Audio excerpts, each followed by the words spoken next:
بسم اللہ الرحمن الرحیم۔ السلام علیکم ورحمۃ اللہ وبرکاتہ۔ پیارے بچوں، آج کا جو سبق ہے یہ سبق اردو کتاب سے لیا گیا ہے۔ پیارے بچوں، آج کا سبق جو ہے، اس سبق کا نام ہے ہاتھی کا وزن۔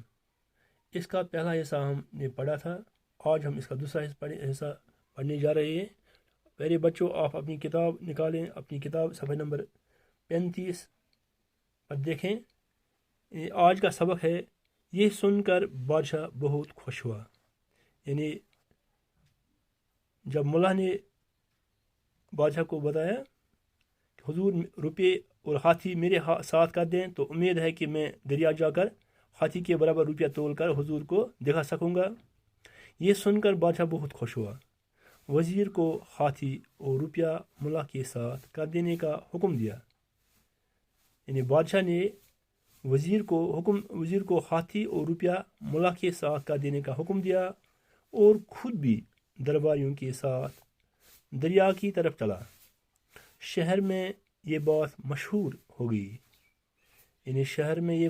ہو گئی، اس لیے بہت سے تماشائی بھی دریا کی طرف روانہ ہوئے۔ جب بادشاہ، درباری اور عام لوگ وہاں پہنچ گئے تو ملا نے ایک ناؤ کو کنارے کے قریب لا کر کھڑا کیا۔ ملا نے ایک ناؤ کو کنارے کے قریب لا کر کھڑا کیا۔ ہاتھی کو اس پر سوار کیا گیا۔ ناؤ میں کشتی میں ہاتھی کو اس پر سوار کیا گیا۔ ہاتھی کے بوجھ سے ناؤ کا کچھ حصہ پانی میں ڈوب گیا۔ ہاتھی کے بوجھ سے ناؤ کا کچھ حصہ پانی میں ڈوب گیا۔ جہاں تک ناؤ پانی میں ڈوبی تھی وہاں ملا نے نشان لگا دیا۔ جہاں تک ناؤ پانی میں ڈوبی تھی وہاں ملا نے نشان لگا دیا اور عرض کی، حضور ہاتھی کا وزن اتنا ہے۔ اب ہاتھی کے وزن کے برابر روپے تولنے کے لیے ناؤ کو اس نشان تک پانی میں ڈبو دیا جائے۔ اب ہاتھی کے وزن کے برابر روپے تولنے کے لیے ناؤ کو اس نشان تک پانی میں ڈبو دیا جائے۔ اس کے بعد ناؤ میں روپے بھرنے کے لیے کہا گیا۔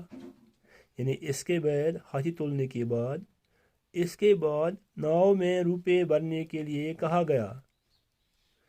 بادشاہ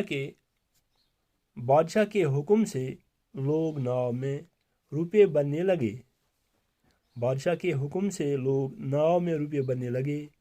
ناؤ پانی میں نیچے ہوتی گئی۔ جب نشان تک ناؤ ڈوب گئی تو ملا نے کہا، بس اب ہاتھی کے وزن کے برابر روپیوں کا وزن ہو گیا۔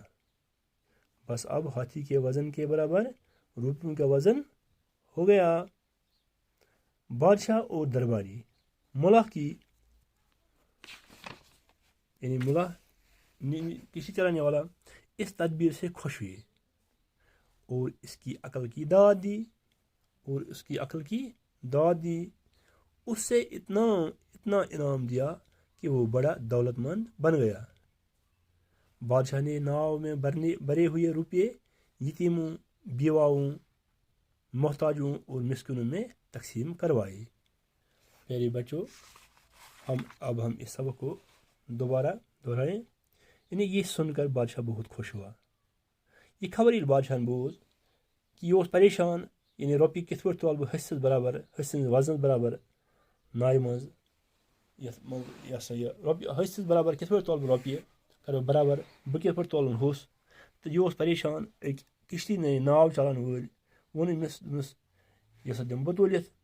یہ سن کر بادشاہ بہت خوش ہوا، وزیر کو ہاتھی اور روپیہ ملا کے ساتھ کر دینے کا حکم دیا، اور بادشاہ کوٚر وزیرس حکم کہ تُل سا یہ ہوٚس بیٚیہِ رۄپیہِ کر سا ژٕ ملا کے ساتھ کر دینے کا حکم دیا۔ ملاس کر سا ناو چلانے والس کر حوالہ، اور خود بھی درباریوں کے ساتھ دریا کی طرف چلا، اور پان تہِ گوٚو یِمن درباریوں سۭتۍ دریا کُن درٛاو۔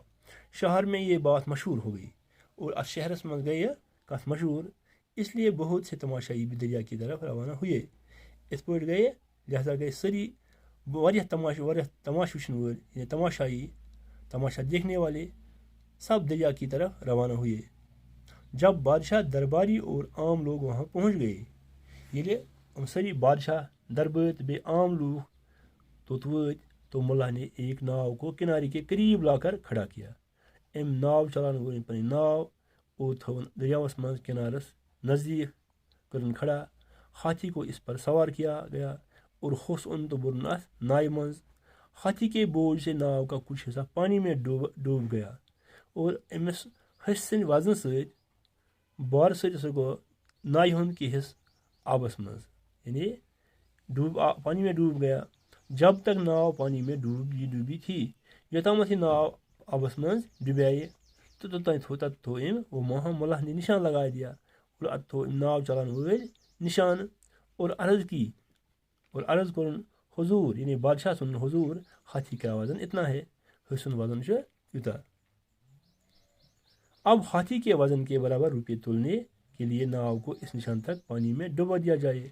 وہ سا گھے ناؤ یعنی ات نشانس تان روپیے برت ات نشانس تان آبس مز مطلب گھن۔ اس کے بعد ناؤ میں روپے بھرنے کے لیے حکم کہا گیا۔ ام پتہ سا آو حکم دن یعنی بادشاہ دن حکم وزیرن کہ تھی سو روپیے بھرو سا نائے مز یعنی اوتام گھے ات نشان لگن۔ بادشاہ کے حکم سے لوگ ناؤ میں روپے بھرنے لگے اور بادشاہ سند حکم سے لگ لوگ ات میں روپیے بھرنے۔ ناؤ پانی میں نیچے ہوتی گئی اور ناؤ گئے روپیے برت آبس مز یوتام نشان سمجھ گئے برابر نشان سمجھ گئے۔ جب نشان تک ناؤ ڈوب گئی، یہ نشان تک ناؤ ڈبائے تو ملا نے کہا تو ناؤ چلانے وون بس اب ہاتھی کے وزن کے برابر ان روپیوں کا وزن ہو گیا۔ وہ سو گو بس وہ تھو سو کہ ہسنس وزن برابر سو گو روپین ہند وزن و برابر۔ بادشاہ اور درباری ملا کی یعنی ناؤ چلانے والے اس تدبیر سے خوش ہوئی۔ تدبیر گئی یعنی تجویز یعنی ترکیب وچت گئی کم یعنی بادشاہ بے سری گئے خوش اور اس کی عقل کی داد دی اور ام سن عقل پہ داد یعنی داد دینا گو شاباشی دینا شاباش کرو امس اس سے اتنا انعام دیا اور امس ناؤ چلانے بادشاہ انعام یوتا انعام آج دینا کہ وہ بڑا دولت مند بن گیا کہ امس یوتا انعام دینا کہ وہ بنیا واریاہ بوڑ دولت مند۔ بادشاہ نے ناؤ میں بھرے ہوئے روپے یتیموں، بیواؤں، محتاجوں اور مسکنوں میں تقسیم کروائے اور بادشاہ یم نائے مز روپیے بھرِ مز روپیے روپیے تج دن یتیمن، بیواون، محتاجن اور مسکینن تو تقسیم کرن ان مز تقسیم۔ تو ٹاٹو بچو یہ تو پتہ یتیم گئے یمن جس کے والدین میں سے ایک یا دونوں مر گئے ہوں۔ اتھے پہ بیوہ گئے وہ عورت جو جس کا شوہر مر گیا ہو۔ اس طرح مسکین گو غریب مفلس نادار، اس طرح محتاج گو ضرورت مند، داد دینا گو شاباشی دینا، تدبیر گو ترکیب یا تجویز۔ ٹاٹو بچو آج کا سبق ہم نے جو یہ پڑھا تھا آپ اس سبق کی طرف دھیان دیں اور خود بھی پڑھیں، یاد کریں۔ آج کا سبق ہم اتنا ہی پڑھیں گے، آگے ہم اس کے سوالات بھی کریں گے، سوالات کے جواب بھی لکھیں گے۔ دیجیے اجازت، خدا حافظ۔